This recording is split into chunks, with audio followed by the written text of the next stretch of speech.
iyo umuntu avuga ngo twigana batwanje mu murimo bandi, njye hari umuntu ntakwigiraho nubwo yaba ari mukuru, kuko mu gihe yakoraga nabonaga atari icyitegererezo.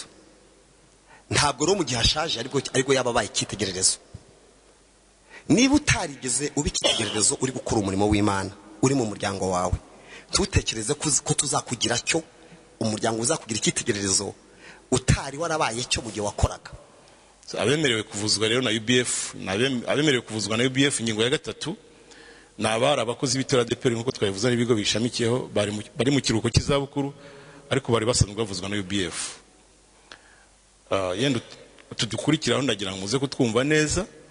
Abagiye mu kiruhuko cy'izabukuru batamaze imyaka 15 tugiye muri RSSB, muri UBF bemererwa gukomeza kuvuzwa mu gihe bakomeje gutanga 15 ku mushahara fatizo bahabwaga bakiri mu kazi. Ni ikigo gishya cy'itorero kandi twashatse nk'igisubizo gisubiza ikibazo cyari kimaze imyaka cyo kwibaza ngo ni gute abakozi b'itorero bavuzwa. Uyu munsi rero ni igisubizo dushimira Imana, ariko tunagomba gushyiraho ingamba mu buryo bwose kugira ngo kitazagira ibibazo mu gihe kiri imbere. Kuba nyetorero umumaro uziguye muri make nuwuhe? Kuba ubuzima bwiza foundation yaraje muri ADEPR yita ku bakozi b'itorero, none hari abakristo bo mu itorero sasa bo ni nk'abagenerwa bikorwa bibintu bikorerwa mu itorero byose muri rusange. Umumaro waryo nyakubahwa nuwuhe? Urakoze cyane kumbwira kumbaza icyo kibazo. Nukuvuga ngo twatangiye ku bakozi bakora mu itorero. Pawulo yandikira abakorinto mu rwa 2 yabandikiye, hari ijambo yanditse kandi yifuza ko iri jambo tureba twese, kuko abato muri hano muzasaza ko n'abari gukura bari bato nk'uko tumeze. Agiye kwandika rero yavuze ijambo nkunda cyane muri Bibiliya. Mu rwa 2 yabandikiye ibice 4, ndavuga abakorinto umurongo wa 16, yavuze impamvu tudakwiye gucogora. Niba ari ikintu kibi mu buzima n'ukureka ibintu watangiye ukabisenya ugacogora ugeze mu gihe wagombye kubyubaka no kubishimangira. Hari ivugo nkunda mu Rwanda ivuga ngo kurinda ibyagezweho. Buriya kubugeze hano hari ibyagezweho byinshi ukwiye kubungabunga. Reka nsome uko handitse. Urwa 2 rwa Korinto 4:16 waranditse ngo nicyo gituma tudacogora. Kandi n'ubwo umuntu wacu w'inyuma agira gute asaza. Ibi byo nta mahitamo ahari. Umuntu wacu w'inyuma arya ibyo kurya bishira. Buriya turya ibiryo byapfuye, tushaka kurya inkoko itapfuye, ntiwarya ihene itapfuye, kuko turya ibintu byose byapfuye n'imbuto n'ibiki bisobanura ko imibiri birya igomba gupfa. Niyo mpamvu burya mubona ni umuntu amaze gusaza cyangwa yitabye Imana bamujyana muri frigo, babyita muri morgue, ariko wari ibiva muri frigo nawe nusaza nyine niho bizarangirira. Wari ibyapfuye, uyu mubiri urya ibyapfuye nawe uzapfa.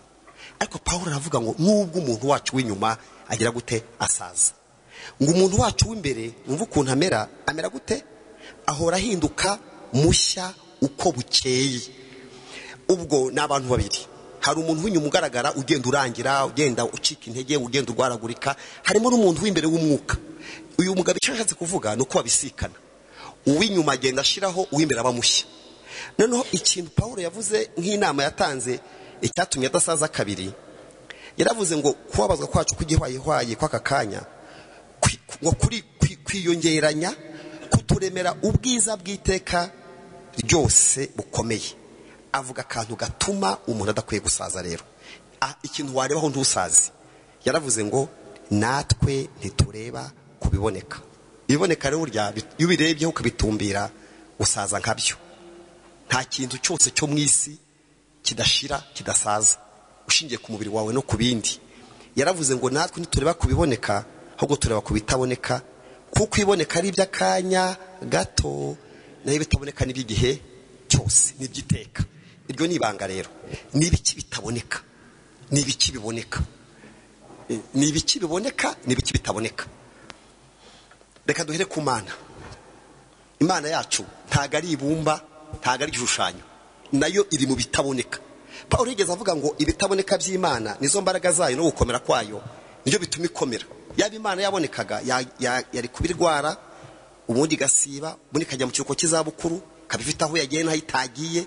igituma itaboneka ni ukugira ngo ihore witeka ryose. Natwe rero turebye ku Mana, turebe kubishira, umuntu w'imbere arushaho kuba mushya ko buje nuko bukeye. Gusaza kabiri ntibyemewe. Uzirinde gusaza kabiri, inyuma hashire n'imbere hashire. Umuntu ko agenda kubona ushira ari nako anagusanga n'umuntu w'imbere yararangiye. Kandi Pawulo atubwiye ngo ntabwo twemere gusaza kabiri iyo tureba ku bitaboneka. Nibaje ikibazo, amasaziro umuntu arategura. Amasaziro umuntu arategura. Naje gusanga mu buryo bw'umubiri tujya tuyategura. Niho abanyarwanda bahereye bacunga umugani ugira uti, igiti uzatema uri umusaza ugiterukira umusore. Barimo bavuga amasaziro yo mu mubiri. Ariko no mu mwuka amasaziro barayategura. No mu mwuka amasaziro barayategura. No mu muhamagaro amasaziro barayategura. Ibi bintu twajemo ukaza muri muto, umuntu inyuma agashira, waruzi ko bitegura. Bibiliya irabivuga. Sinza gusoma cyane kubera umwanya mfite, ariko ugiye mu kwa kabiri 3:29 uhasanga hari ijambo rivuga ngo iyo baza kuba abanyabwenge baba baritaye kuri ibi. Baba baritaye kuki? Ku iherezo. Hari avuze ngo iherezo ruruta iki? Itangira. Undi aravuga ngo umuntu asaza bingana nuko yarateye ariko atarasaza. Ntabwo dushobora kuzasarura icyo tutabibye. Imana ntinegurira izuru. Uko umuntu ateye none niko azasaza, niko azanapfa, niko azanazuka ameze. Uko uteye none ni nako uzasaza, ni nako uzapfa, ni nako uzazuka. Daniel yaravuze ngo bamwe bazazukira gukorwa n'iki? N'isoni, abandi bazukire guhabwa ubugingo. Imana yacu ni juste, ni umucamanza utabera. Icyo biba nicyo usarura. Hari igihe abantu bashaka kuzasarura ikintu cyiza mu masaziro yabo baritwaye nabi. Ukitwara nabi mu nshingano zawe, ukitwara nabi mu kazi, ukitwara nabi mu muryango ahuba, ukitwara nabi ku Mana. Noneho wamara gusaza ukabwira abantu uti rwose nararenganye. Urabeshya. Imana ntiyambura. Imana mu bintu itakora ntishobora kukwambura, ahubwo wasarura ibingana n'ibyo wabibye. Hari igihe abantu bajya batubwira bati mwigane abatubanjirije mu murimo. Iyo umuntu avuga ngo twigane abatubanjirije mu murimo bandi, njye hari umuntu ntakwigiraho nubwo yaba ari mukuru. Kuko mu gihe yakoraga nabonaga atari icyitegererezo. Ntabwo rero mu gihe ashaje ariko yababaye icyitegererezo. Niba utarigeze uba icyitegererezo uri gukora umurimo w'Imana, uri mu muryango wawe, tutekereze ko tuzakugira cyo umuryango uzakugira icyitegererezo utari warabaye cyo mu gihe wakoraga. Niyo mpamvu turi gushaka kubiba, tubashaka gusarura aho utabibye. Hari ijambo ngira ngo sinza gutinda, afite iminota ibaze, riri mu Baheburayo 13:7. Munyemerere ndisome nihuta, ariko riri ko ribwira abantu batoya kwigira ku batubanjirije, ariko bakatubwira kubatoranya. Batubwira kubatoranya, ntabwo batubwira guterurana imporoteki wese. Haranditse 13 mu bantu w'Abaheburayo, yaravuze ngo mwibuke ababayoboraga kera. Urumva, mwibuke ababayoboraga kera, abo bari abayobozi. Umva ijambo umva babavuga. Ntabwo bigarukira kuba waranyoboye. Oya, ntabwo kuba waranyoboye bihagije. Umva uko birivuga. Mwibuke ababayoboraga kera, bakababwira ijambo ry'Imana. Ntabwo bari babirangiza. Ngo muzirikane iherezo ry'ingeso zabo, mwigane kwizera kwabo. Muri make barambwiye ngo ntoranye mu bantu nzi, nibuke ko banyoboraga, nibuke ijambo ry'Imana bambwiye, ariko nigane ingeso zabo no kwizera kwabo. Kuki batagarukiye ku ijambo bambwiraga no kunyobora, kwizera n'ingeso bakabireka? Uyu mukozi w'Imana wandikiye Abaheburayo yanze ko umuntu azitwara nabi yitwa umuyobozi, yarangiza akazambira ngo nimwigane. Mwigane iki? Ni iki mwigiraho? ni ingeso ze, ni ukwizera kwe, ni ubuhamya bwe, ndamwigiraho iki? Niyo mpamvu iyo umuntu ashaje kabiri nta kintu bamwigiraho. N'abana yabyaye ubwe basigara basenga ngo azabava imbere agende. Niyo mpamvu bene data twe tukiri hano, nyakwa mushuma mukuru atubwiye ati ntabwo mushaje ahubwo turakuze. Ati murakuze, bivuze ko hari igice cy'ubuzima cyo kuba mu nshingano za buri munsi ubazwa, n'igice cy'ubuzima cyo gukora noneho uri free, uri wese, nta ripoti bagusaba, nta muntu uguhamagara, nta muntu ukubaza ngo uri hehe, ukaba ufite umwanya mwiza wo gukorera Imana. Ariko se urayikorera hehe? Niba wowe hanyuze warahanduje, umuryango ukaba utarageze utekereza ko uzawusubiramo, urakorera Imana uhagaze kwandi? Urakorera Imana uhagaze hehe? Mpamvu Pawulo yabwiye Abaheburayo ngo nimujya kwibuka mwibuke ababoyobaga kera, mwibuke ijambo ry'Imana bababwiraga, ariko mwigane ingeso zabo n'iherezo ryabo. Hari umugabo nkunda muri Bibiliya, namwe nzi ko mukunda, ni uwitwa Timoteyo. Pawulo yikoreye evaluation, yarigenzuye, atarindiriye ko bazamuvuga bamuherekeje. Yo duherekeje umuntu yatashye, hani igihe tunabeshya ko sinumva umuntu bavuga ibintu bibi bamuherekeje.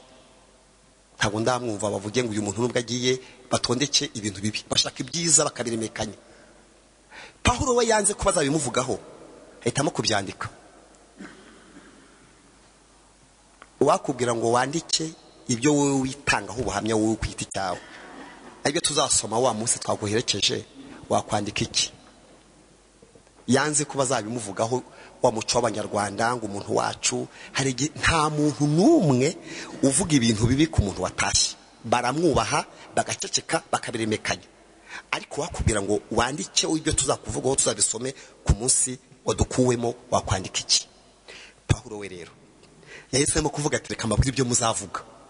Mu rwandiko rwa kabiri yandikiye Timoteyo ibice 4, umuhungu we yabyayije ubutumwa bwiza, yaramwandikiye mu rwa kabiri mu bice 4 umurongo waho wa 7, amubwira amagambo Pastor Rushema yaririmbye mu ndirimbo, amagambo umuntu wese akwiye kwandika, kandi ntabwo ari ukuyandika, ni ukuyakorera. Wamara kuyakorera ukayandika, ariko anasa nk'ukuvuga koko, kuko ntiwabeshya umutima, wabeshya abandi bose, ariko ntiwabeshya umutima wawe. Urwa kabiri yabandikiye ibice 4 umurongo waho wa 7 cyangwa wa 6, reka ruhumpera. Umva ukuntu titre ivuga, iravuga ngo Pawulo avuga ibyiherezo rye asaba Timoteyo kumusura. Njyambwira abantu kandi numva ari ukuri, nta n'umuntu ukwiye kuvuga ngo agiye mu ijuru atunguwe. Ntabwo mbyumva ukuntu umuntu yaba yarabanye n'Imana ikajya imubwira ko imuhaye inzu, kandi koko ugasanga abonye inzu.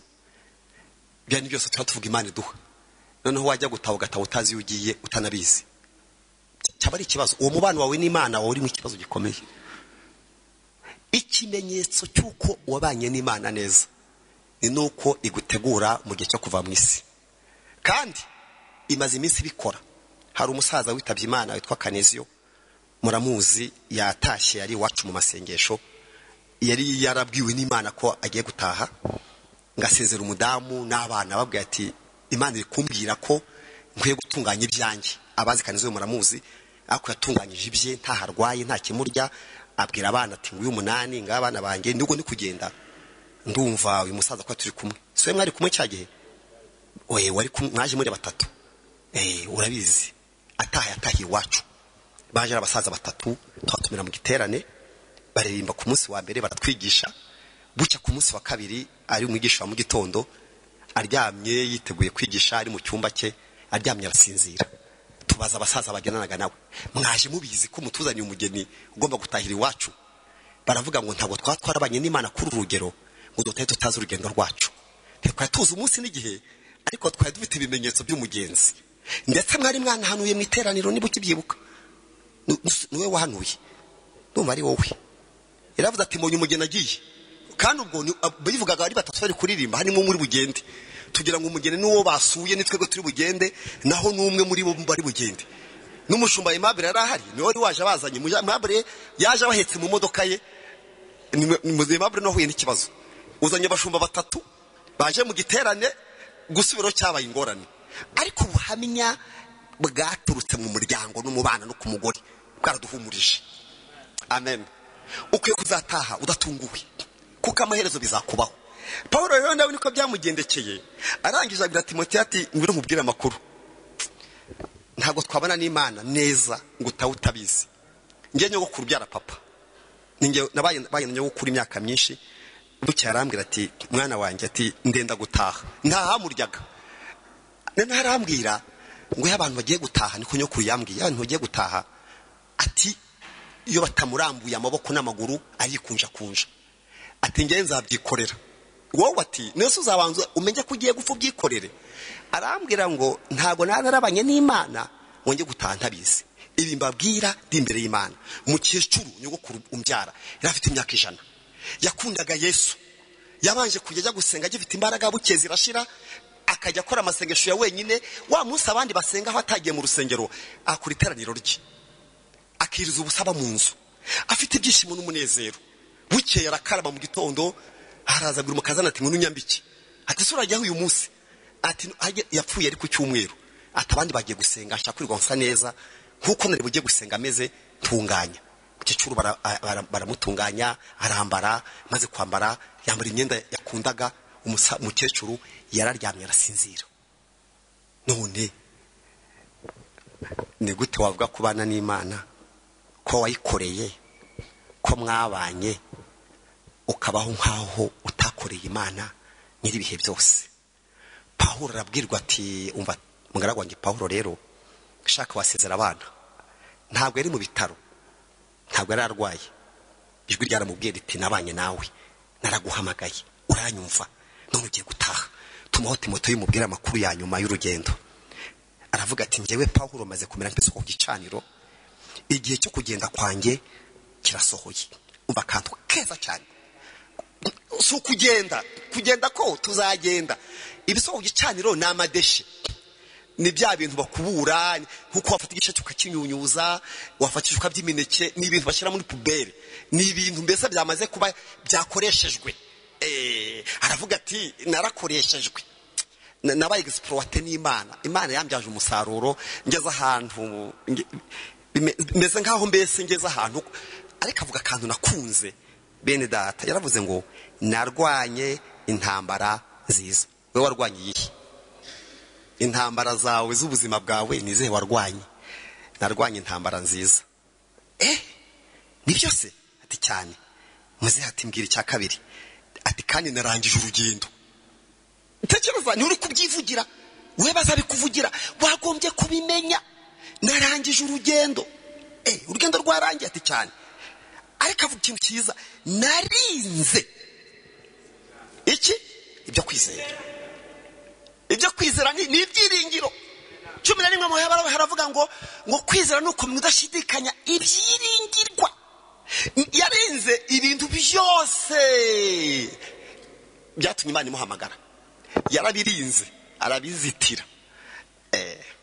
Ndimye yaravuze ngo mfite ibyiringiro bifite iki? Ubugingo, mfite umugabane mu ijuru. Satani mu bintu yiba abakozi b'Imana abiba ibyiringiro.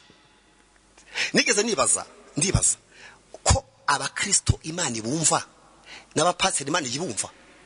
Abapasiteri Imana yibumva n'abarimu. Ariko nebyo kuntu abapasiteri twitwara n'abarimu dusanga ahita twumva yumva abakirisitu. Utwabikuye he? Iyo umukristo aje yavuye mu kazi atakigafite, akaza kumushumba ati nsengera, umuha ibyiringiro ati humura Imana irakuzi, ibyo mwatuye bikamubaho. Ariko pasiteri kandi gato gahindutse gusa atuka Imana, agatuka itorero n'abakituka. Ukibaza uyu we Imana yumva abapasiteri cyangwa ntigiye bumva? Yumva abakirisitu gusa.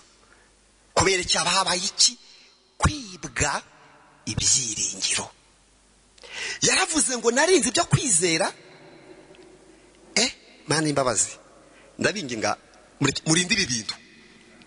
Ubwo bavuze ngo nukubirinda bishoboka bijya binibwa, bishobora no gushira. Ariko avuga kandi kantu gakomeye, ngibisigaye noneho ni ibyiringiro bifite ubugingo. Ibaze kuba ufite ibyiringiro ukanihamya ko nibakora proclamation bari gutangaza abagiye mu ijuru uzaba uhagaze mu mugabane wawe. Narinze ibyo kwiringirwa igisigaye ndikiye kamba ry'iki cy'ubugingo. Reba umuntu wikiye kamba akakiri nangaha, sinzi we niba ujya wiyumva uzarihabwa, ariko aravuze ati nubwo ndi nahanda rifite, ariko aravuga ati nekubirataho n'abandi bose. Ubwo niba twebwe rero bategereje kuboneka kwe nabo babika ibyo byiringiro. Soza kamabwira ikintu Yesu yadusigiye, akaba nacyo ariyo indikateri, ikimenyetso simusiga kukijya mu ijuru. Ikizakubwira ko ukiri umugenzi njya kukikubwira, cyanditse muri Yohana 14:27.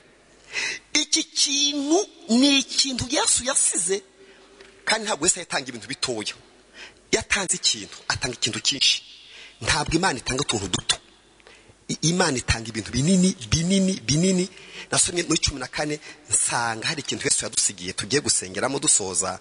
Yohana 14:27. Dore ukuntu yavuze, mbasigiye iki? Amahoro. Aya mahoro ayangaya aya nayo Yesu yasize, nta naya mu byumve, ntago ari yarahari, ntabwo ari nandi yandi. Ni amahoro Yesu yasize, mbasigiye amahoro. Arangije aravuga ati kamabwira ubwoko bwayo, amahoro yanjye ndayabahaye. Uraduhaye amuranye, ndayabahaye. Icyakora simba nk'uko isi itanga, imitima yanyu ntihagarare kandi ntitinye. Bene data, ikimenyetso cy'agakiza, ikimenyetso cy'agakiza kitagirwa impaka, n'amahoro Yesu atanga. Nimba yavuze ngo amahoro Yesu aha abantu be ntagera akagero ntarondoreka. Ni ubuhe bwoko bw'amahoro Yesu yadusigiye? Ni amahoro atameze nk'ay'isi itanga.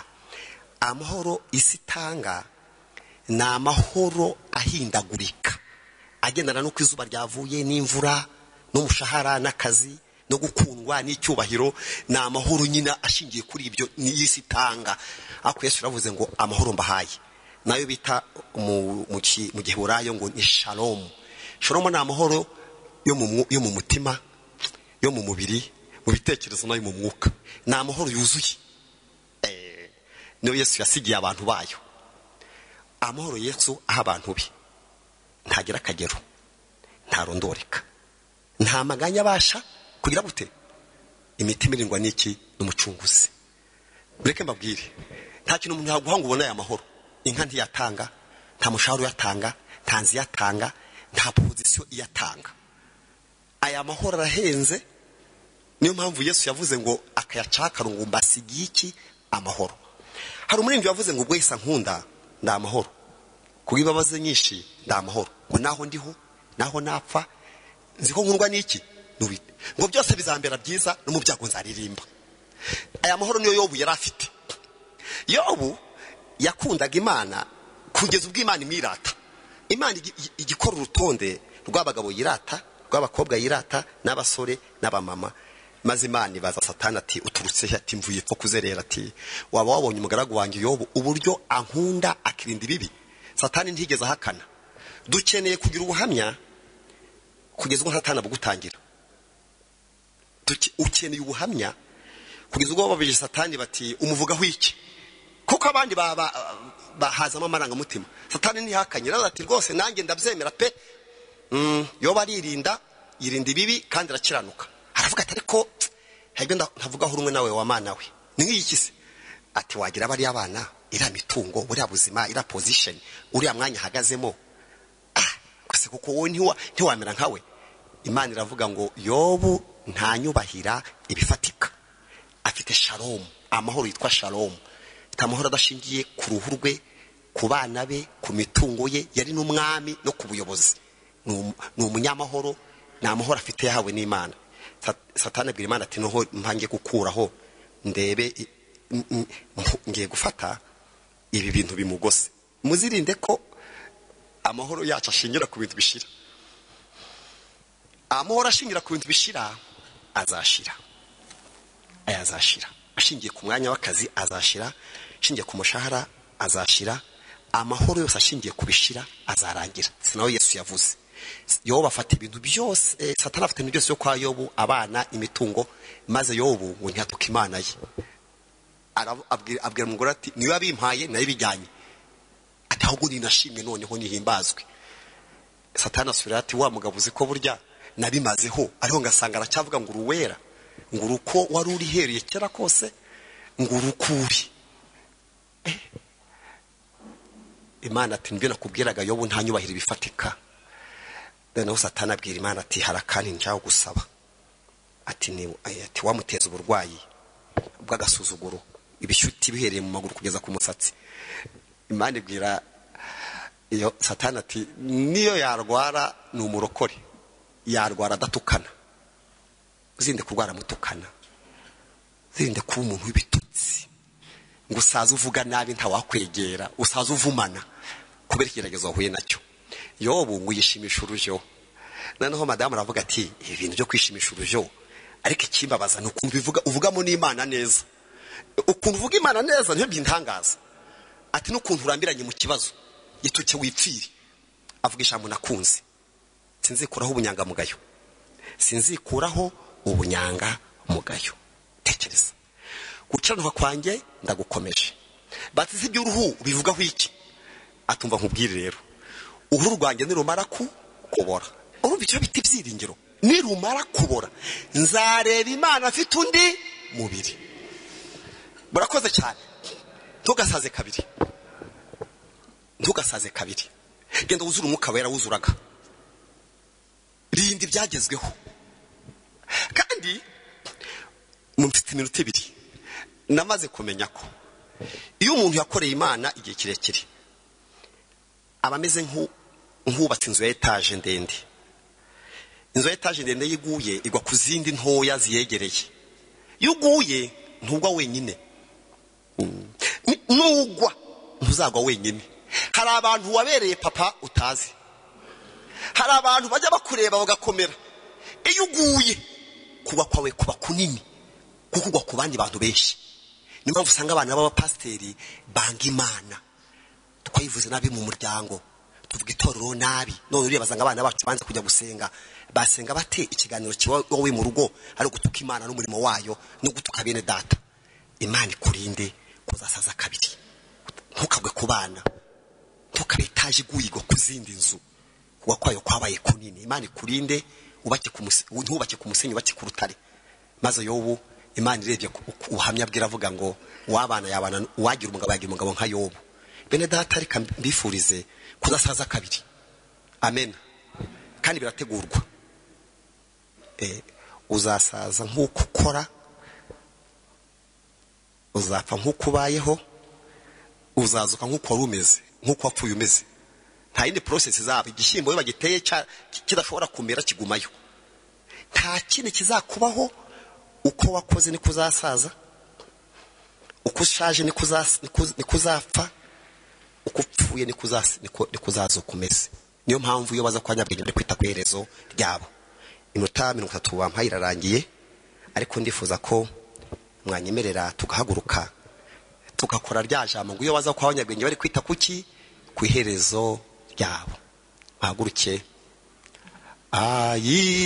Imana y'ukuri komeza kunyobora, urancishe mu nzira yo gukora ibyo ushaka. Mwami kubaho nta bintera ubwoba n'amaganya, ndetse byabasha kungeza no mu rupfu. Ubu rugendo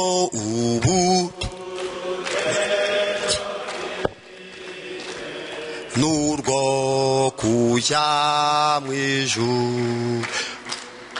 Umukiza niyari nanjye nkwiye kuya, kandi umunsi munsi nzabangeze nzamurizani byishimo nzanezezwa n'ukwa iwe wanguza nkara.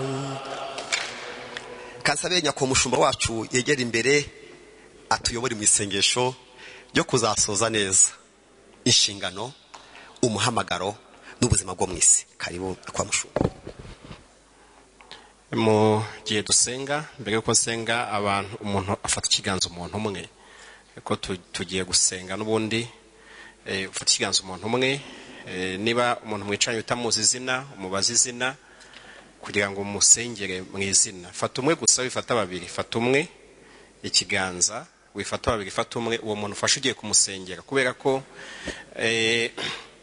hano harimo abantu bakeya bagifite bakiri mu ntambara y'akazi ka buri munsi. Bwo ndavuga abantu bakiri abakozi, ariko twese turacyafite intambara yo kurwana n'isi na Satani ndetse n'uyu mubiri.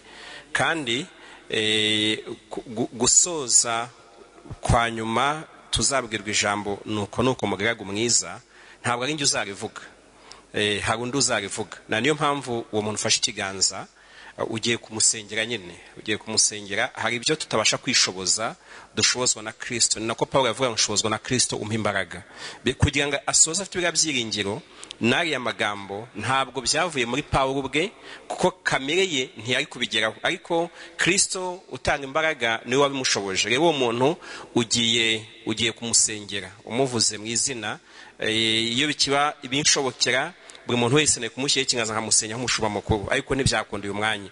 Ariko umuntu ufashe mu kiganza izina rye ugiye kuryatura imbere ya Data, umushimira Imana kubw'ibyo Imana yakoze mu buzima bwe, ariko wongeye gusengera n'izindi ngorane z'ubuzima zikiri imbere ye. Izindi ngorane, ibikimunanira, ibikimunaniza, ibikimwangiza, yewe wanasanga ageze kuri intambwe hari naho yagiye asitara. Ariko Kristo n'umunyembabazi, afite urukundo rwinshi, arakiza, arabohora, kugira ngo imyaka y'imbere yacu irusheho kuba myiza.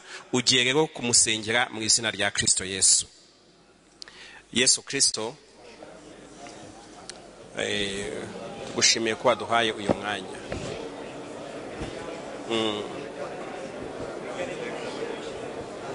Ntabwo ari inyama n'amaraso, ntabwo ari ubwenge bwacu busanzwe,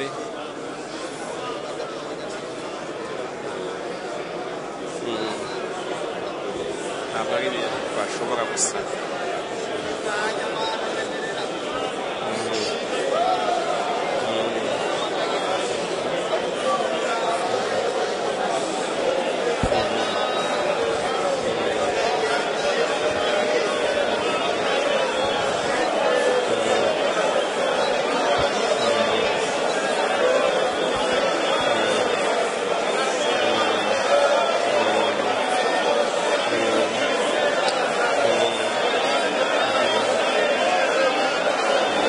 Yesu wakoze.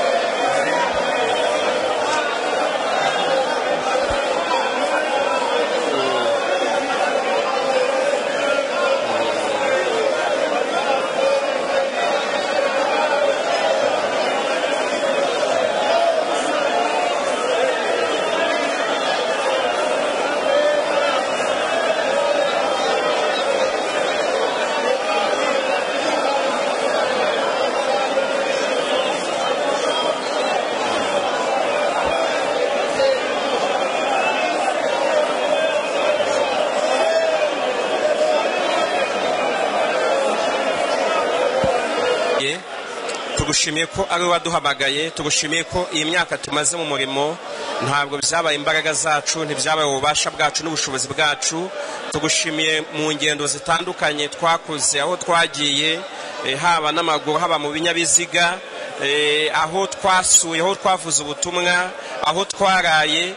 Tugushimiye ibyo wakoze byose kubw'uyu murimo. Uyu mwanya twongeye gucira bugufi imbere yawe kuko twifuza kuzagira iherezo ryiza, twifuza kuzasoza neza, twifuza kuzasoza tudatukishije izina ryawe cyangwa umurimo wawe cyangwa imiryango cyangwa itorero. Niyo mpamvu uyu mwanya turambuye ibiganza dusenga duciye bugufi. Ntabwo ubwacu twabishobora, ntabwo ubwacu twabigeraho mwami, ariko wowe uri umunyembaraga, ufite ububasha bwinshi. Niyo mpamvu uyu mwanya twongeye kurambura ibiganza tugusenga, dusengera ababene data, dusengera abakozi bawe wabanye nabo mu murimo, warabarinze, warabarengeye.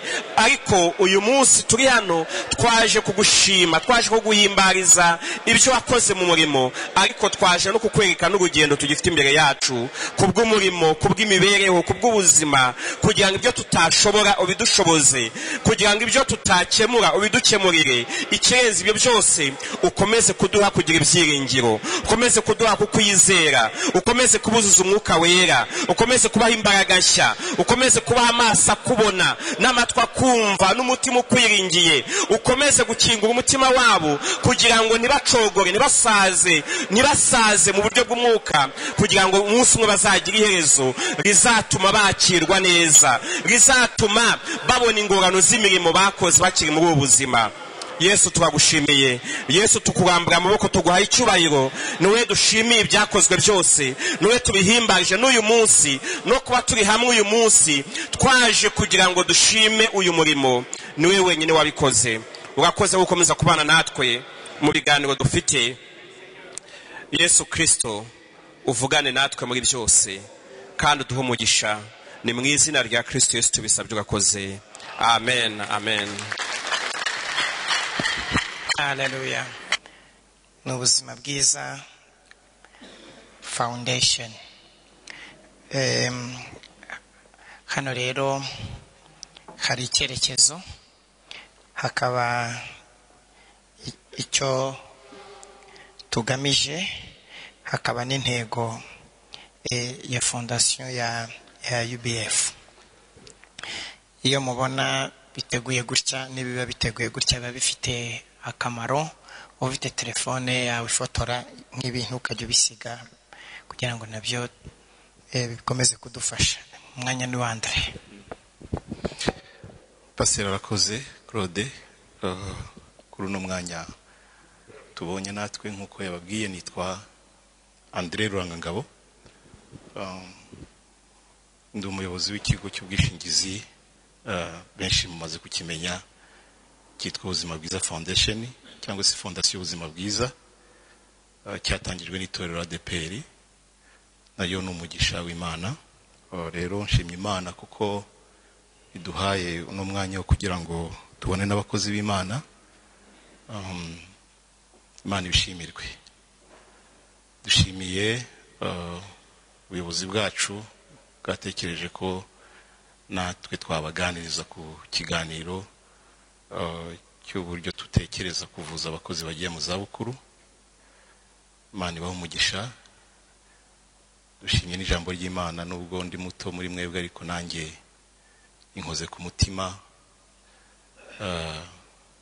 Aho muri natwe niho tugana, dukwiye gutekereza buryo ki tutazasaza kabiri, tugatekereza buryo ki Imana ikwiye kudufasha kugira ngo twebwe tukiri bato tuzanakorerwa natwe ikirori nk'iki. Nashimye ubuyobozi kuba bwateguye n'umwanya wo kugira ngo ushimire abakozi b'Imana. Ari ndonde bakana ariko yenda nshyugumba kukavuga, ariko bari buze kukavuga n'akantu keza cyane. Muri buze kuza kukabona bateguriye kantu keza. Ni souvenir nziza mu murimo w'Imana. Rero ndabashimiye namwe abakozi b'Imana, tubaha agaciro. Tuzi ko muri igiciro gikomeye muri no torero ndetse no mu murimo w'Imana, tubiha agaciro gakomeye cyane. Twebwe twarabana, hari abatubwirije, hari abatuganirije ijambo ry'Imana. Ibi rero ntabwo tubifata gutyo, tubaha agaciro mu murimo w'Imana ndetse n'abagiye mu kiruhuko kizabukuru. Tuzakomeza tububahe nk'abana kandi n'ababyeyi. Imana ibahe umugisha. Rero nagira ngo itorero ryari ryansabye ko twaganira ku mabwiriza agena uburyo bwo kuvuza abakozi b'itorero ADPR n'ibigo birishamikiyeho bagiye mu kiruhuko cy'izabukuru. Mbere y'uko mvuga twabanje gusura ibigo dukorana bisa nkaho bikora nk'ibyo dukora. Twaganiriye na RSSB dutekereza uburyo ki abagiye mu kiruhuko cy'izabukuru bafatwa. Abenshi murabizi ko RSSB abari muri Rama iyo umaze imyaka 15 ukora, iyo ugiye mu kiruhuko cy'izabukuru muri ya pension hari pourcentage ntoya bakura kuri ya pension kugira ngo wivuze, iyindi gatangwa nayo. Ariko igihe umaze imyaka 15 muri urwo rugendo, kuko bavuga yuko imishahara 180 yose niyo bareba kugira ngo tubigiraho, yenda muri buze kuza kureba. Ikindi uri munsi ya myaka 15 yo murabizi yuko dahabwa buriya bwishingizi, ahubwo bakubarira ramsam, hanyuma bakakubwira ngo washaka ubwishingizi bwawe privé cyangwa se bajya muri mituweli. Twagiye no muri MMI kuko twumvaga dushaka kumenya buryo ki ibyo bigo byombi cyane twabonaga bisa nkaho bikora kimwe natwe.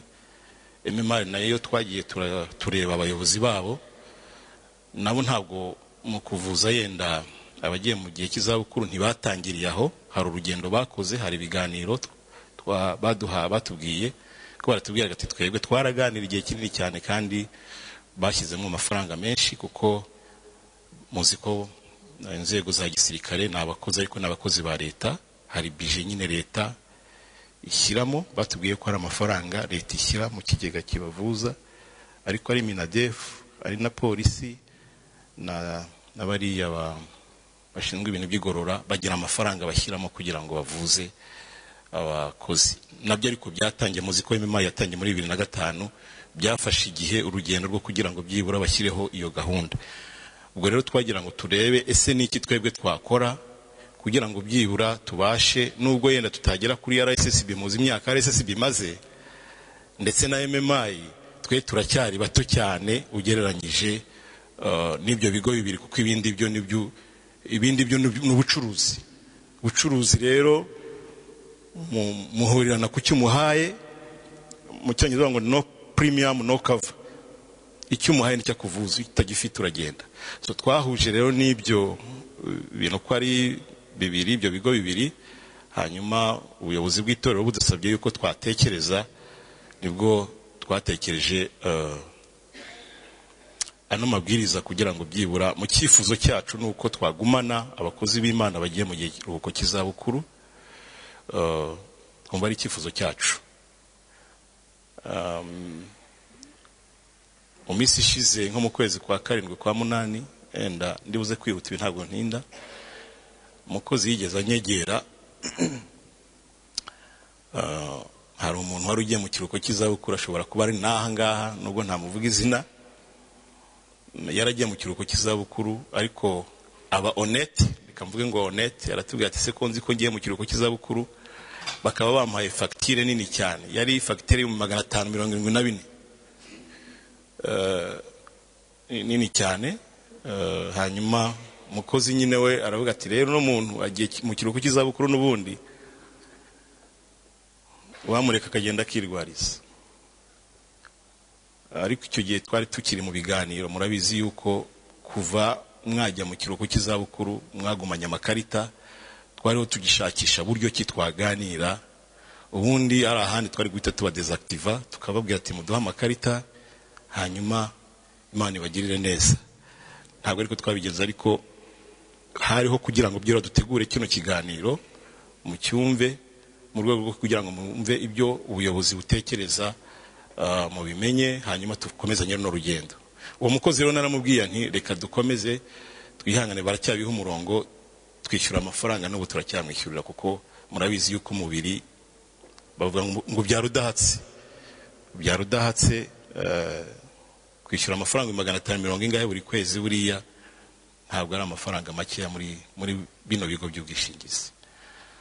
Ni muri iyo mpamvu rero twatekereje no mabwiriza, no kugira ngo byibura mwumve ko uko gukusanya amakuru, kuganira n'inzego z'ubuyobozi, no kugira ngo turebe aho tuganisha, nubwo hari n'ibindi turi gutekereza, yenda umushumba mukuru ashobora kubivuga, cyangwa se hari ibindi biri gutekerezwa. Twe twatekereje nk'abana bakivuka, ariko hari ibindi biri gutekerezwa yenda bishobora kuza nk'iyo myaka ibyo bigo twavuze byamaze bitekereza uburyo ki bishobora kuvuza.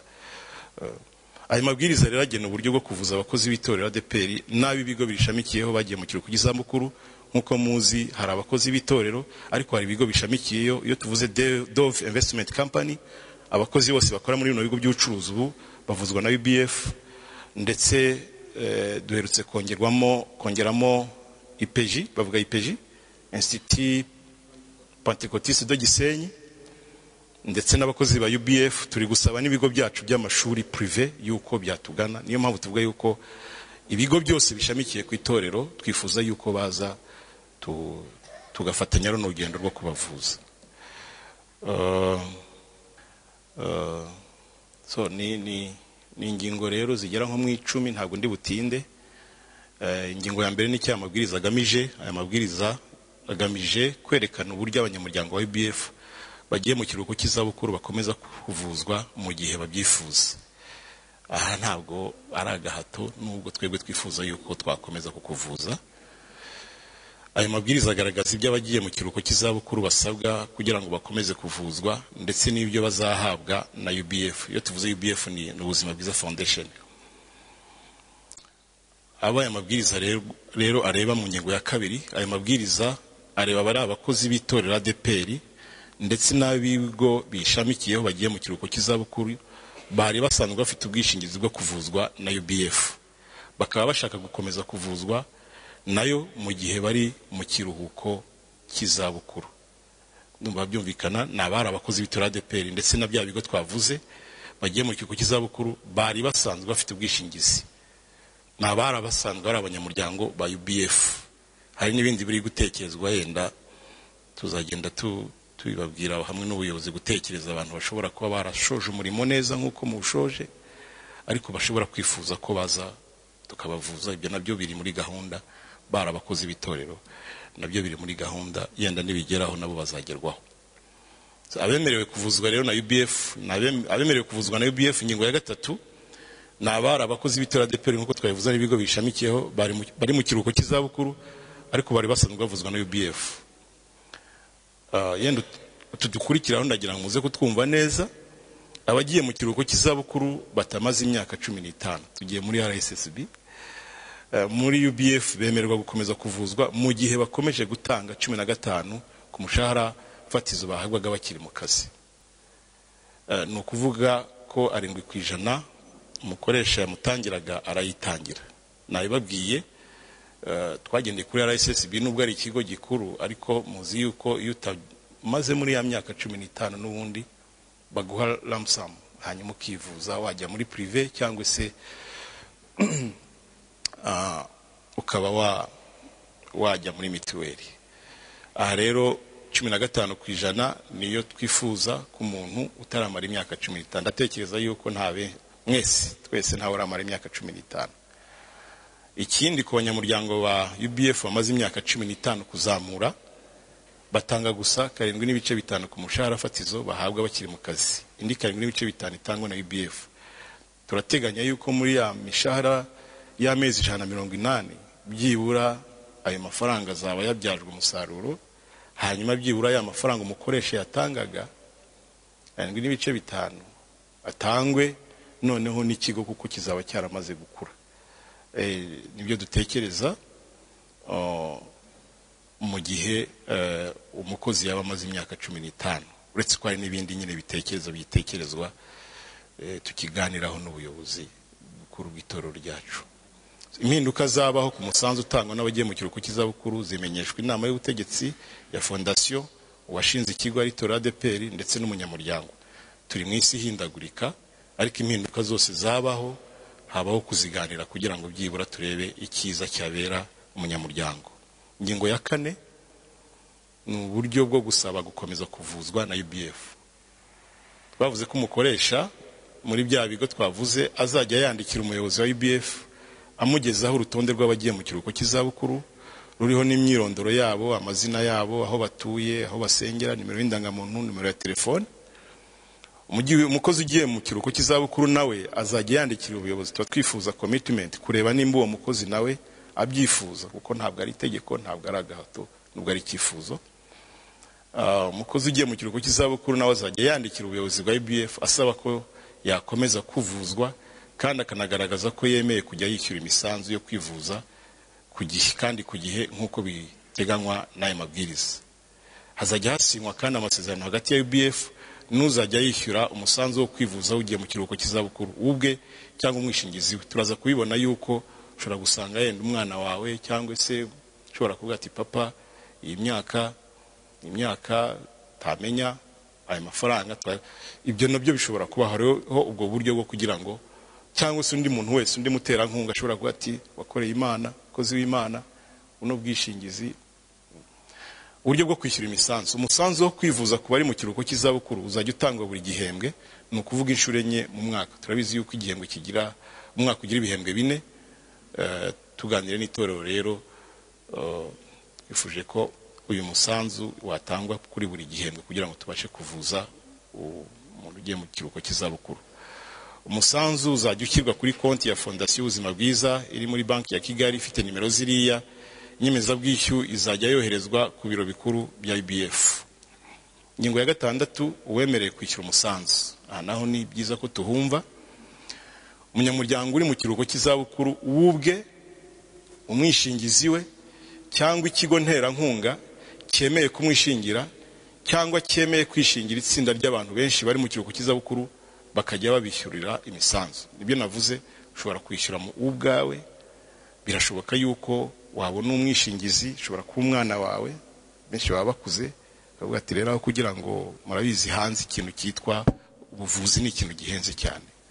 Ubuvuzi ni ikintu gihenze, kandi yego hari ubuvuzi, mituweli n'ibindi, leta yashyizeho gahunda za leta, ariko nabyo buriya biba byabahenze kuba barafashe kugira ngo badukoreho nariya 0.03 no kugira ngo byibura ubuvuzi bugende bwisumburaho. Cyangwa ikigo nterankunga cyemeye kumwishingira. Ikigo nterankunga gishobora kwemera kumwishingira, cyangwa se kikishingira itsinda cy'abakozi, akabata abakozi bo muri no paruwasi bose bagiye mu kiruhuko cy'izabukuru tuzabishyurira, twebwe nta kibazo. Icyo gihe UBF igirana amasezerano n'uwo wese wiyemeje gutangira umusanzu, umukozi ugiye mu kiruhuko cy'izabukuru. Icyo gihe tugirana amasezerano kuvuga ngo uzajya wishyura umusanzu gutya.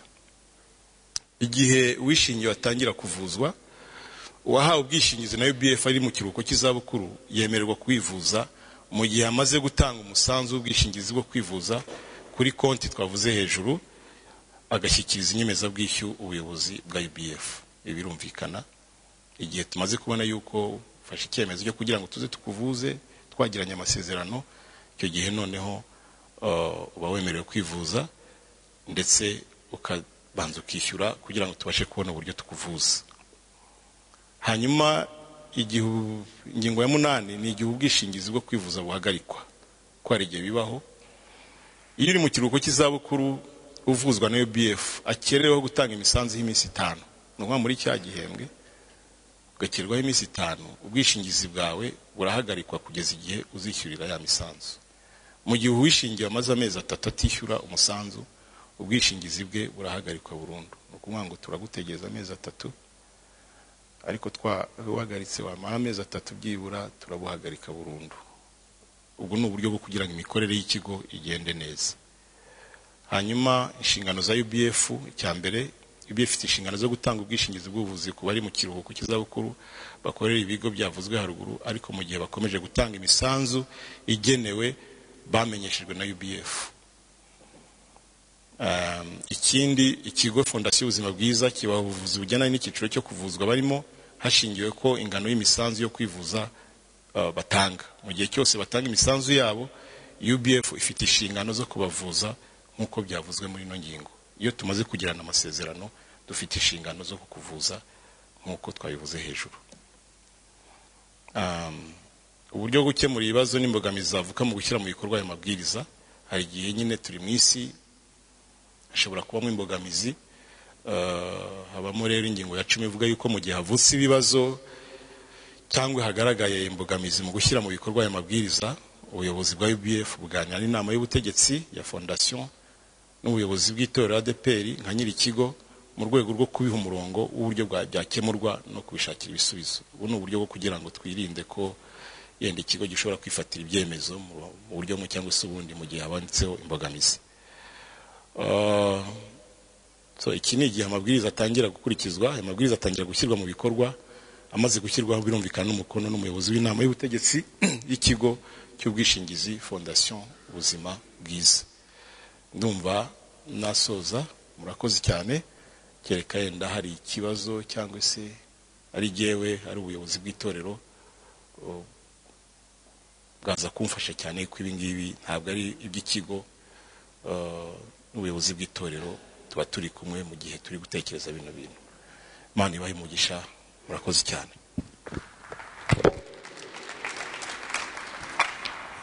nuriya tukanawe tumurindire ubu birashoboka nimuhurira kuri kimwe numva bakibajije urahita wigira kwicara nta kibazo kugira ngo dukoreshe igihe neza. Kadutangirire kuri wowe, nurangiza uraha mikrofone ukurikira. Imana ibahe umugisha. Murakoze cyane, turabashimira kubw'ikiganiro cyiza mumaze kuduha kandi no kuba mwaradutekerejeho nk'abasaza bagiye mu kiruhuko cy'izabukuru uburyo natwe twakwivuza.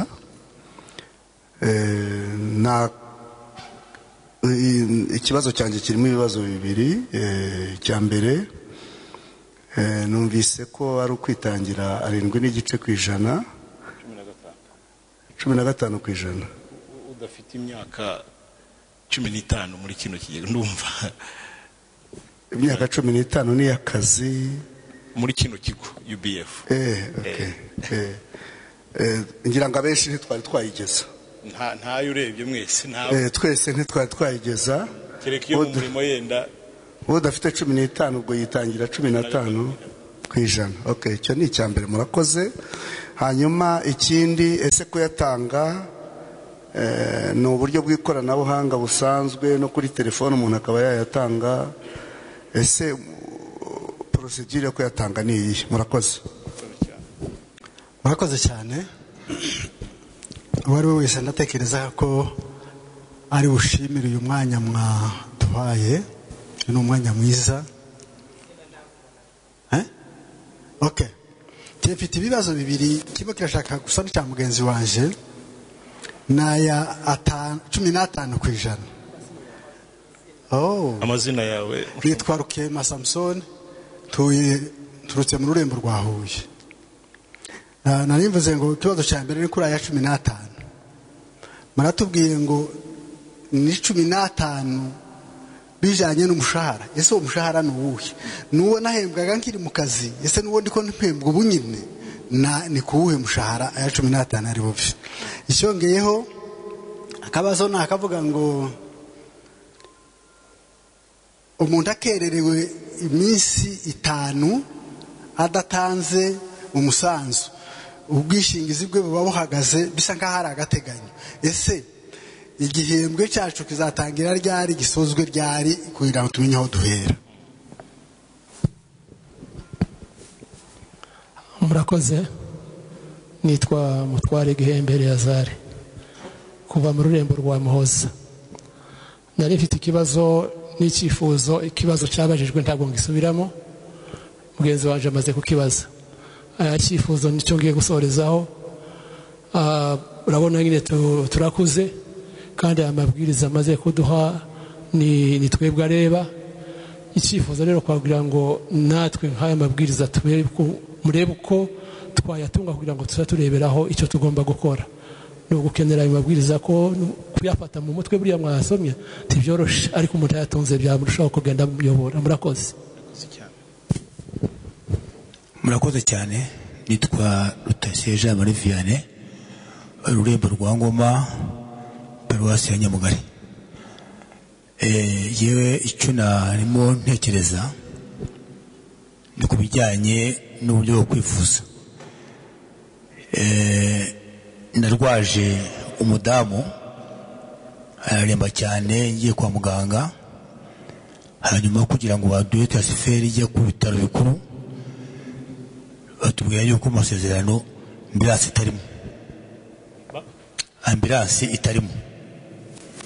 Bisaba ko rero gutega gushaka ko umuntu ajya kwa muganga byaranguye. Icyo ni kimwe. Ikindi umurwayi waganye byageze igihe arataha aratabaruka, hanyuma rero ubwo ni ukuvuga ngo mbese niba umuntu atakaje umuntu ya misanzu isabwa aracyayisabwa ku bantu bose. Abuze umuntu akoze cyane mushumba wanjye, umuntu aramutse abuze umuntu we ya misanzu muri kuvuga 15% azakomeza nawe kuyitanga. Murakoze. Murakoze. Noneho haracyari iminota 3 yo gusubiza. Murakoze cyane abashumba batanze ibitekerezo n'ibibazo. Ku wabanje yavuze ati se uyu musanzu wa 15 hari uburyo bw'ikoranabuhanga cyangwa se mutubwire uburyo bwo kwishyura. Uburyo bw'ikoranabuhanga turi kubukora, yenda muri no mwaka nicyo tuzashyiraho umutima cyane ko n'ikoranabuhanga turi kugana kugira ngo uburyo umuntu azaba hari nk'uwo muntu yishyure atavuye mu rugo ndetse nabone ibyangombwa byemera yuko yishyuye yumva intuze. Ntabwo kiturakigeraho ariko kiri muri gahunda cyane yuko nari ubuyobozi bwacu ndetse na beneri tureberera ku munsi ku wundi kini ingenzi. Ariko twaberetse konti ya beka wadushyiriraho. Ntabwo tugusaba ngo tuzane iyo nyemezabuguzi, ushobora kuyohereza ukoresha ahubwo ikoranabuhanga bidasabye ngo urava ntuze ujye hariya. Wowe no kutwereka gusa yuko iyo nyemeza bwishyu wayitanze ubundi tukakuvuza. Ntabwo bisaba yuko tuzane nk'uko dufasha n'abandi batuzaniye biriya bitaro n'ibindi batirwa baza ahangaha kereka bifuje yuko baza, ariko kutwereka gusa yuko wishyuye mu ikoranabuhanga biremewe. Ukoresheje WhatsApp, hari n'igihe dukoresha WhatsApp tugakoresha ukatwohereza message, hari n'uburyo duhita tubibona ko wayishyuye. Mushumba Rukema aravuga ngo 15 ayo wahembwaga mu gatwara biganira ayo wahembwaga mu kazi n'ubundi tuzimishahara mwari musanzwe muhembwa. Tuganira rero n'ubuyobozi baravuze ati rero aba bantu n'ubundi bagiye mu kiruhuko cy'izabukuru nta wundi mushahara twahise dufatira ku rubongo. Impamvu twavuze ngo hagize ibihinduka twabiganira, ariko baravuze bati oya mufatire kuri ayo mafaranga bari basanzwe bagira gute bahembwa ariya 15 nyine baduhaga niyo tuzafatiraho, hagize ibihinduka twabibamenyesha. Ikindi cyo gutinda kw'iminsi 5 igihembwe kizatangira ryari. Twifuza yuko habayeho, urabona dusigaje ibyumweru nka 2 kugira ngo no mwaka tuwutangire, no mwaka wa 2025. Twifuzaga ko mu cyifuzo abumva yuko twakomezanya n'urugendo n'ubundi. Hari n'abashobora kuva ahangaha, hari umukozi ubishinzwe bamaze kwikomitinga, hari n'abandi bashobora kubitekereza ariko bitarenze uku kwezi kugira ngo tumenye 2025 abantu dukomezanyije bari mu kiruhuko cy'izabukuru nabahe. No kuvuga ngo igihembwe kiratangira nyine mu kwezi kwa mbere, turatangira tugire nguki gihe bazaba bamaze kugirana amasezerano n'ibindi, baguhe nimero de compte wishyuriraho wishyure. Nyuma y'itariki 5 z'ukwa mbere kigihe dushobora kuvuga tuti uno muntu yenda ntabwo nubwo duhaye amasezerano ariko ntabwo ari committed, dushobora kuba tukuvanye muri systeme. Nyuma y'amezi 3 ubwo turahita tukuvana muri systeme burundu. Sinzi nimba byumvikana. No kuvuga ngo ibi byumweru 2 ni ukubitekerezaho no kureba nimba ushobora kugira ukegera abayobozi abakozi babishinzwe. 25 tugatangirana urugendo ku itariki 5 yenda ashobora kubaho kukwibutsa, hanyuma tukaba twakomezanya n'urugendo. No kuvuga ngo ni mbere y'iminsi 5 kugira ngo byura tumenye yuko uri kwishyura. Mushumba Mutware ati turakuze mutwohereza aya mabwiriza. Turi buze kubiganira n'ubuyobozi bwacu, kuko kohereza amabwiriza nanone atasinywe yenda turi buze kuza kubiganira, ariko byakabaye byiza kugira ngo abanze asinywe yemezwe kugira ngo abe publicly. Ariko icyo utasobanuza n'ubundi mufite telefone zacu mwatubwira tukabiganira, ariko guhita tuyohereza nanone ubuyobozi butabanje nubwo ameze gutya ariko ntabwo arasinywa ngo yemezwe ashyirwe mu bikorwa. Ubwo rero ntabwo twafata dokima itarasinywa ngo yemezwe tuyihe bantu, twaza kuganira n'ubuyobozi. Ariko dufite nimero de telefone twabahaye, mwaduhamagara ibyo mutumvise mu ngingo tukaba twabiganira kugira ngo byibura utasobanukiwe abyumve. Ikindi, Mushumba Rutayisire, ambulance itarimo ntabwo ari cyo. Mu byo twishingira na ambulance irimo, hari n'uwo duherutse kuyiha agiye no ku kibuga cy'indege, yaragiye kwivuza hanze kumva yarafite umwana ugiye kumuvuza, tuvugana n'ikigo ariko ambulance irimo. Ahubwo mujye muduhamagara kuri ya telefone y'ubuntu tubibabwire, kuko mu cyo twishingira tuzi yuko umuntu ashobora kujya kuri centre de santé yakumva bikomeye bagatumiza ambulance ikamujyana ku bitaro by'akarere. Ibitaro by'akarere bishobora kunanirwa bikajya ku bitaro byo bita provincial. Ambulance irimo rwose, muzajye mutubaza muhuye n'ikibazo, biba ari byiza kugira ngo byibura hari n'igihe bari abakozi bataba bisobanukiwe badufata nk'ubundi bwishingizi. Hanyuma hari icyo yabajije ngo umurwayi yitabye Imana cyangwa se umukozi yitabye Imana byagenda biti. Igikuru nuko twebwe tubona yandi 15%, kuko nariya nyine tubasha kugira gute tuvuzamo umuntu. Ntabwo twavuga ngo ko ni ikigo twifuza ko gikura nanone ni byiza, ariko iyo ugishyizemo amarangamutima ushobora gusanga cya kigo wifuzaga ko cyakwaguka nanone kitagezaho kifuza ko kigera. Twebwe tubonye yandi 15 mu gihe cyose ukiri umukozi, nubwo wagira akaduha amafaranga batangaga, twavuze yuko ashobora kuba ari umubyeyi, ashobora kuba ari ikigo n'ikindi, twe turakomeza kugira gute kumuvuza.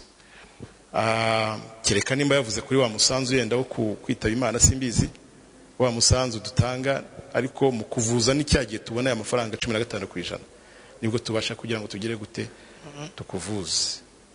Numva ari ibyo, kereka hari icyasimbutse. Wabaza niba uwo musanzu yarawubonye, nibyo ari kubaza. Witabye Imana byagombaga guhabwa icyo cyo tukitaho, kereka niba atarawubonye, ariko icyo cyo tukitayo tumaze ibyangombwa. Iyo tumaze kubona ibyangombwa mu masaha 28, yewe hari n'igihe tuhamagara abashumba b'indembo cyangwa se nabo bakaduhamagara, cyangwa se abashumba ba paruwasi, kugira ngo tumenye neza yuko yangoboka umuntu ayihabwa. Atarayihabwa ubwo sinzi uko byaba byaragenze, kereka dosiye itaratugezeho. Murakoze cyane. Kadushimire umuyobozi wa UBF.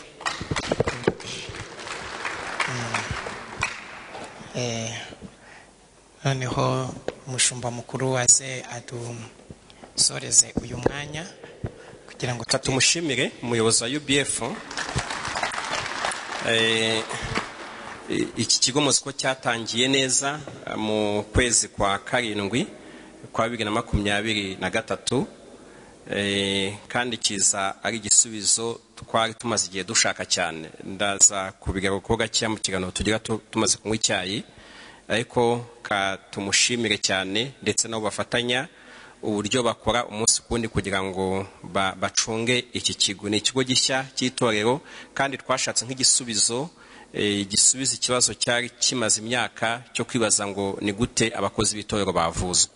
Uyu munsi rero ni igisubizo dushimira Imana, ariko tunagomba gushyiraho ingamba mu buryo bwose kugira ngo kitazagira ibibazo mu gihe kiri imbere.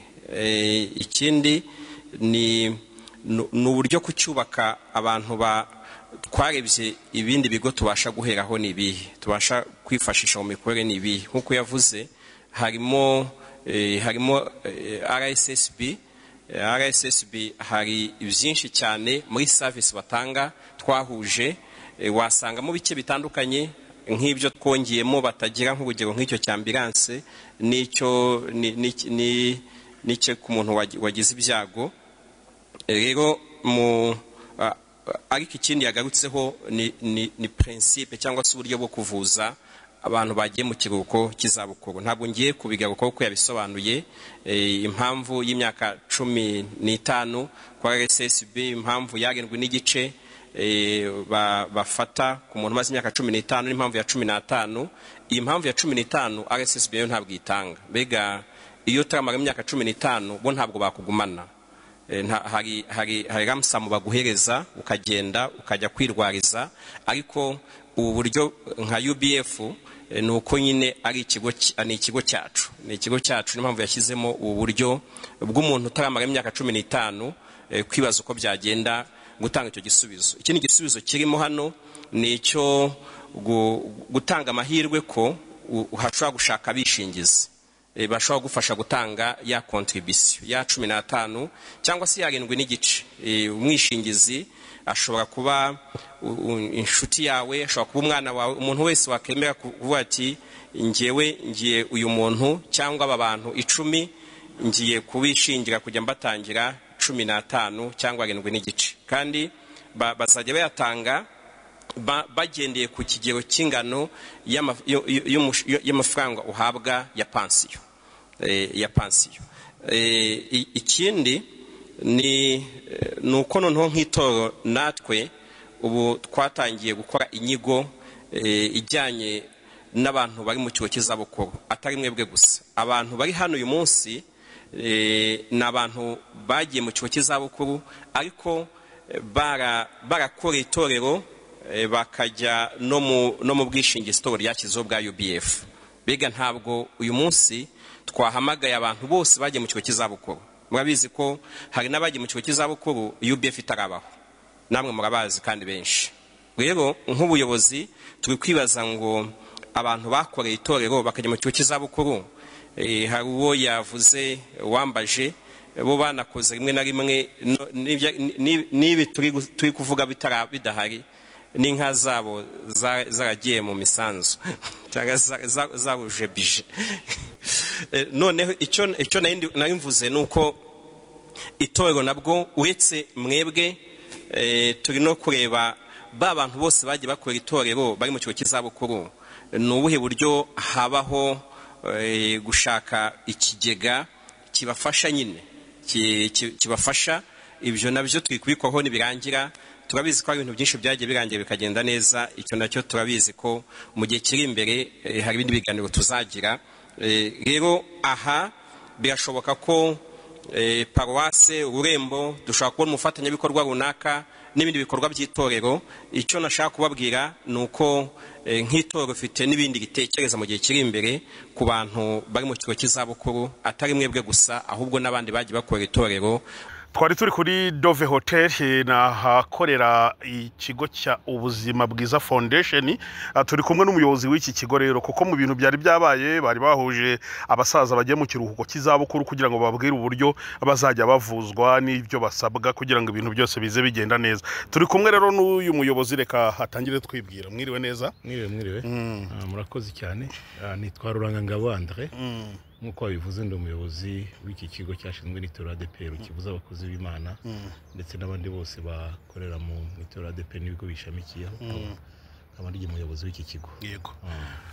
Twihuse, ni bande bemerewe guhabwa serivisi muri iki kigo cya Ubuzima Bwiza Foundation? Murakoze cyane. Abemerewe kuvuzwa n'iki kigo ni abakozi b'itorero ADPR ndetse n'aba dependent cyangwa se abakomokaho. Hakwiyongeraho noneho n'ibigo bishamikiye ku itorero ADPR. Iyo tuvuze ibigo bishamikiye ku itorero ADPR hari ibigo by'ubucuruzi iyo twita Dico Investment Company, nabo ni abakozi bacyo bose n'abakomokaho. Harimo ikigo Ubuzima Bwiza Foundation nyine ni abakozi bacyo ndetse n'ababakomokaho, ndetse ubu ngubu hari n'ikindi kigo cyongeraho cyitwa IPG, ni ikigo gikorera hariya i Rubavu. Tunateganya kugira ngo ibigo byose ari n'ibigo by'amashuri yigenga nabyo ababikoramo bose bazazibagana muri kino kigo cy'ubwishingizi. Dufite abanyamuryango bararenga 21 bavuzwa n'iki kigo. Ubwo iyo tuzi 21 harimo abakozi bakorera umushahara bagera ku 3900, ndetse n'abandi bagera mu 17 na bose bakubiye muri icyo kigo tuvuza mu buzima bwiza foundation. Kivuza abakozi ababaye abakozi nka biriya mwabwiraga abasaza wenda bariya nabagiye mu kiruhuko cy'izabukuru ubu ngubu, ese abagiye mu kiruhuko cy'izabukuru mbere y'iko bakoreye itorero nabo hari icyo UBF ibatekereza? Ya urakoze cyane. Abo yenda baje muri uno munsi mukuru nabatangiranye n'ikigo cyatangiye muri 2023, abagiye mu kiruhuko cy'izabukuru batangiranye n'ikigo nibo twari tuvuga gahunda y'uburyo bakwiye kwivuza. Ariko muri gahunda ndende nk'uko abayobozi bagiye babivuga no gutekereza noneho n'abagiye mu kiruhuko cy'izabukuru ikigo kitarabaho ni gute bashobora kwivuza. Abo nabo rero bari muri gahunda ndende, ariko abo twatangiranye ubu ngubu nabagiye mu kiruhuko cy'izabukuru batangiranye n'ikigo ubuzima bwiza foundation. Abo nibo twari tuganira, ariko duteganya yuko nabandi tuzatekereza uburyo ki bashobora kuba baza muri kino kigo cy'ubwishingizi kugira ngo tubavuze. Ku banyetorero umumaro uziguye muri make nuwuhe kuba ubuzima bwiza foundation yaraje muri ADPR yita ku bakozi b'itorero, noneho hari abakristo bo mu itorero sasa bo ni nk'abagenerwa bikorwa bibintu bikorerwa mu itorero byose muri rusange, umumaro waryo nyakubahwa urakoze cyane kumbwira kumbaza icyo kibazo. Nuko ngo twatangiye ku bakozi bakora mu itorero, ariko gahunda ndende dufite nuko ikigo kizaguka mu myaka 3. Ubu ngubu tumaze umwaka hafi umwe n'amezi 6. Nyuma y'imyaka 3 ibyo turi kwiga nuko none ikigo kizaguka kikagera ku banyetorero ndetse n'abatari abanyetorero bifuza yuko bagana ubuzima bwiza foundation. Rero abanyetorero turabatekereza kuko urumva itorero ni rigari, harimo abanyetorero benshi cyane ko bagira uruhare muri kino gikorwa mu buryo yenda butaziguye, kuko urabizi yuko amafaranga dukoresha baturutse mu buryo butandukanye, amaturo n'ibindi. Ariko twifuza yuko mu myaka iri imbere ari abanyetorero ndetse n'abandi bashobora kutugana mu bigo bitandukanye batari ibigo by'itorero, nk'uko twakwinjira mu bindi bigo by'ubwishingizi. Rero ni gahunda ndende ihari, ubu ni itangiriro, ariko nyuma y'imyaka 3 nibwo tuzatangaza gahunda ndende y'uburyo abanyetorero nabo bashobora kuganamo bakagana ikigo cy'ubwishingizi tukaba twabishingira mu rwego rwo kwivuza. Harya kuri bariya bagiye mu kiruhuko cy'izabukuru ari ya 18%, 15%, sorry, ni ku mushahara bahembwaga, ni kuri pasiyo babimeze gute? Se ku bandi bakozi bo pourcentage ziba zingana gute? Murakoze cyane. Itorero ADPR tumaze kuganira nk'ikigo twabonye yuko aba bantu bagiye mu kiruhuko cy'izabukuru, ariko nk'uko twari dusanzwe tubavuza ntabwo twabata umuntu yaramenyereye ubwishingizi busa nkaho bwisumbuyeho ngo usubire muri mituweli. Niyo mpamvu twavuze tuti ntabwo dushaka kugira ngo ntabwo ari inyungu, ni social activities, ni ibikorwa byo kugira ngo dusigasire imibereho myiza cyane cyane y'abakozi, cyane cyane n'abangaba bagiye mu gihe cy'izabukuru.